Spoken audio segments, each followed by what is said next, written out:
Југославија и дека на претходнијата средба со Албанија постигнал 4 гола. Значи може да се очекува. Се зборува за Герд Милер. Герд Милер. Знаеме кој стана потоа. И јас за него напишав скоро една страница и дури се сеќа обемот на нозете толку и толку сантиметри споредено како половината на Брижит Барбер, не знам што. Така. Значи, таква споредба. Компарација. Да. И 70-80 минута, леле, викам, што убаво сум подготвил за човекот, никако да кажам. Ми тежи тоа некако. Леле, ама да кажам, ај не кажам. И се случува Герд Милер и Пантелич, голман од југословенската репрезентација, се судрија. Илија Пантелич, браво, младо момче, па добро памти. Со Драган се сликав летоска во Дојран и ми се подпише и го имам на телефонот, ќе ти го покажам. Со Драган Пантелич. И двајцата лежа доле, судијата прекин 7-8 минути и јас триумфално го свртувам листот и за Герд Милер прочитувам едно 7-8 минути. И кога се врати во Скопје, интересно, еден човек би вели оној колега ми од Белград како го прересуваше, вика, па сам Милер што кажа секога се повреди и не знам што. Кого ти слушаше, велам? Па телевизија Скопје. Па кој пренесуваше на телевизија Скопје? Колегата од Белград. Значи, тука е проблемот наш.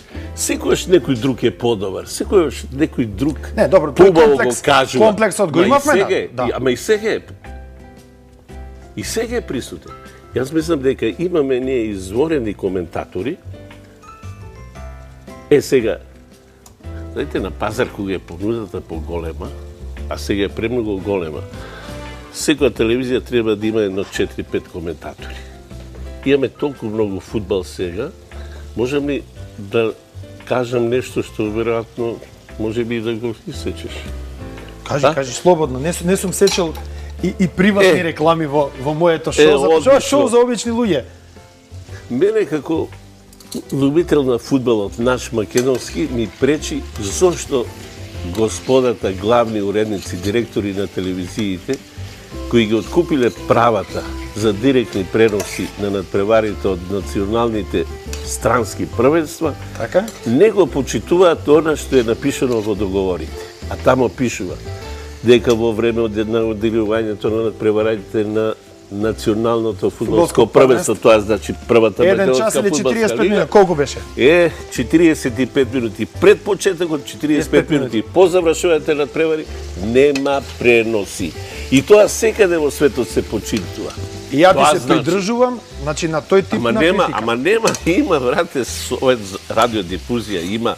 Ма како владата може најнаш да реагира ако некој без царина? Може да се договорат. Ма тоа е исто, ама нема. Ке седнат. Ама договорено е. Сите 5 што се 6 телевизии. Договорено, пишува, подпишува, да речеме, директорот на таа и таа телевизија подпишува договор во кој му стои тоа. Он мора да го почитува. Јас друго велам, зошто не го пренесуваат македонското првенство? Како сакаат да го популаризираме? Јас верувам дека имаме изворедни тимови. Сега се појавува Милано од Куманово. Значи, нешто као Челси во Англија. Јас верувам дека нема да ми се налутат двајцата генерални директори на македонската телевизија. Двајца се? Па мислам еден странец, еден домаш. Словенец и македонец, така. Па добро е. Мислам, изворедно. Подсети ме за словенци, вида би колбас има тамо нешто да кажам. Да, ова е македонска мешаница, нели? Не, да им кажам... Без колбас не бива нас. Верувам дека нема да ми се разудат. Македонската телевизија или телевизија Скопје, во која, вашиот гост долго време работеше, само 37 години. Малку. И од тие едно 26 години беше уредник на спортската редакција. Така. Имаше емисија Телеспорт, која нема. Имаше емисија... Ја обожавав, ја памтев со прилозјот со преста. Имаше емисија Спортски преглед, која нема. Интересно, телевизија Алсат, која не знам дали 2-3 години скоро ќе прослави, име единствено една година единствена на просторот Има на спортски преглед. Република Македонија има спортски преглед. И камери на сите надпревари. Македонската телевизија како јавен сервис мора да ја врати таа емисија на својата програма. Телеспорт одеше во понеделник, така? Да, Извештаат во 7 да. сата, во 7 час, 19. Збориме за две емисии кои ја надградува информативната програма, за преносите и да не зборуваме. А гледам таму има колбас. Јас ќе ти објаснам. Ти можеш да си каснеш уште. Да, не, само ова да кажам да не заборавам, бидејќи спомнам и Словенија и генерални директор од Словенија. Јас кога почнав да работам во телевизијата 64-та година, поминав од млад борец, ме прашуваше тогашниот главен уредник Иван Тошевски, па отиде во Америка на специализација тоа време, каде додам да помине 1 месец, ја рекам што подалеку на запад, а во рамките на Југославија, тоа е Словенија, тоа е Љубљана, и отидов таму, навистина, запознав изворедни професионалци, многу работи таму научив. Имаше една шестка ресторант кај што одев да јадам често, и што прво, нормално, специјалитет, ајде, крански колбаси. Крајански колбаси. Бели, фино си седав, ајде едно колбасче само да демонстрирам оно што би се случи. Не мора да испече. Сам мало едно, да. Се уште е бело не испечено. Бело, така. Оп, чекајте, вака мора вилушка. Зашто ќе ни биде прв инцидент во година дена во обични луѓе. А Лепче има ли тука во? Како нема Лепче? Лепче имаме супер. Што се случува? Јас си седнувам таму, фино, гладен и почувам. Пази сега. И набодува и од кранската колбасица сокот на моето палто. Така бев облечен во светло палто. И што да правам сега?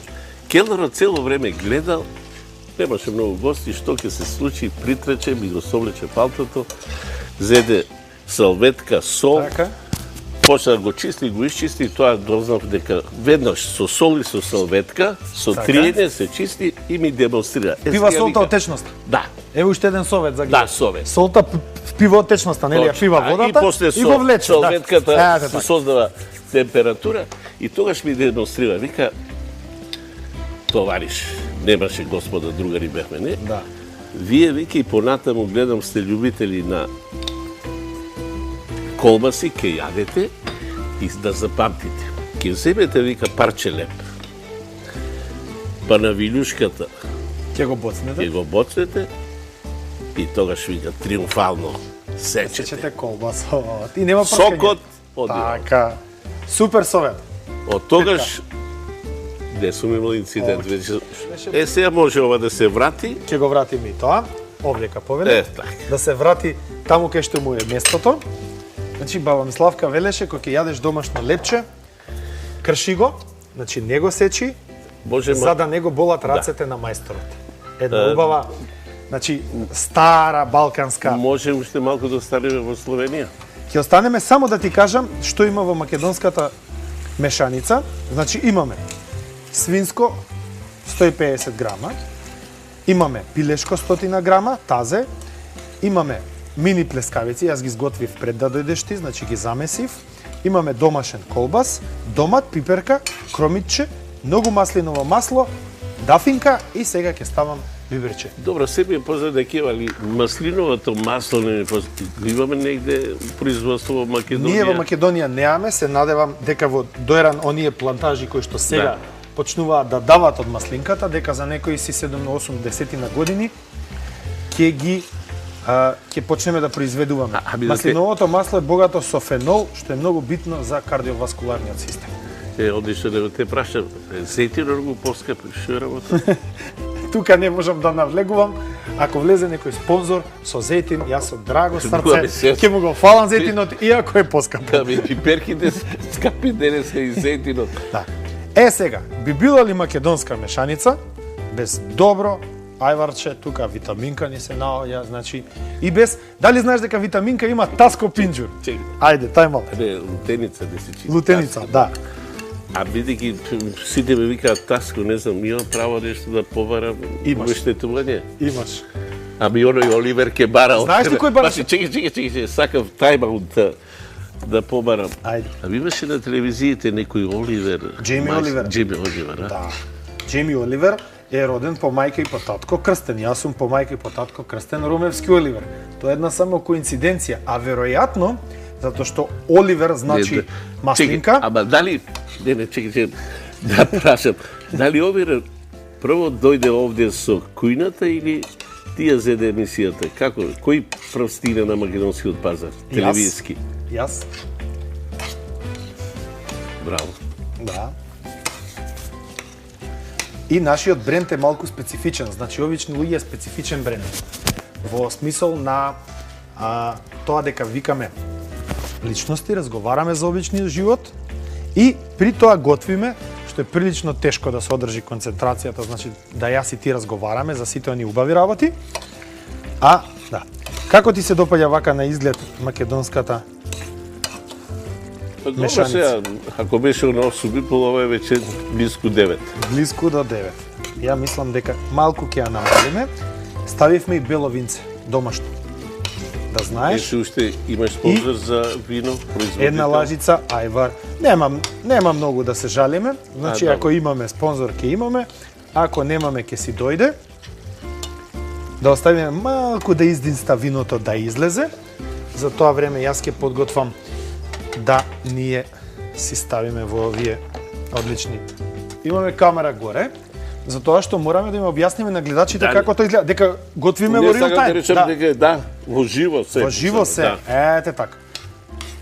Значи се готвиме во живо, се е тука во живо. Не знам, има ли уште да цилна малку? Ке дојде ли време? Може да дојдеш и од оваа страна да видиш? Не, сакав да речем, уште мирисот до гледачите да стигне. Таква технологијата ќе веројатно ќе измислат таква телевизија, каде што ќе можат гледачите и да мириснат од она што ќе треба да го каснат. Еве вака. Значи македонската мешаница, еве може да гледаат гледачите колку тоа убаво изгледа и колку тоа ќе биде вкусно, да знаете само.